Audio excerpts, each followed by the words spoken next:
Hi friends, நம்ம மாடி தோட்டத்தில் பார்த்தீங்கன்னா இன்றைக்கி வந்து புது ரகமான ஒரு கத்தரிக்காய்லாம் நான் வந்து அறுவடை பண்ணியிருக்கேங்க. அதில் பார்த்தீங்கன்னா சிறகாவரையும் கொஞ்சம் நிறையவே இருந்துச்சுங்க. சிறகாவரை நிறைய பூ பூத்துருக்குங்க.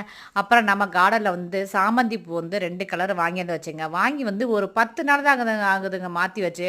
பூவுனா பார்த்தா அவ்வளோ பெருசாக அப்படி மணமாக இருக்குதுங்க. அதாவது இந்த எல்லோ கலரோட இந்த லைட் பிங்க் கலருக்கு பார்த்தீங்களா, இது வந்து ரொம்ப பெருசாக இருக்குது. பூவுமே பார்த்தீங்களா ரொம்ப அழகாக இருக்குங்க. மனம் அப்படி மணமாக இருக்குது.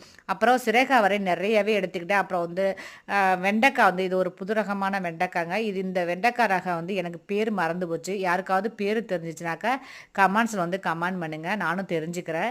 அப்புறம் பார்த்தீங்கன்னா அவரைக்காயிலே வந்து 3 ரக அவரைக்காய். இது வந்து நிரஞ்சன் பட்ட கத்திரிக்காங்க. இது வந்து ஒரு காய் வந்து எடுத்துகிட்டு இனி வர்ற காய் வந்து நம்ம விதைக்காக நம்ம விட்டுறலாம்.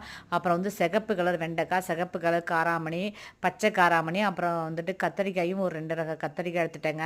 அனைவரும் இயற்கை விவசாயத்தை நேசிப்போம்.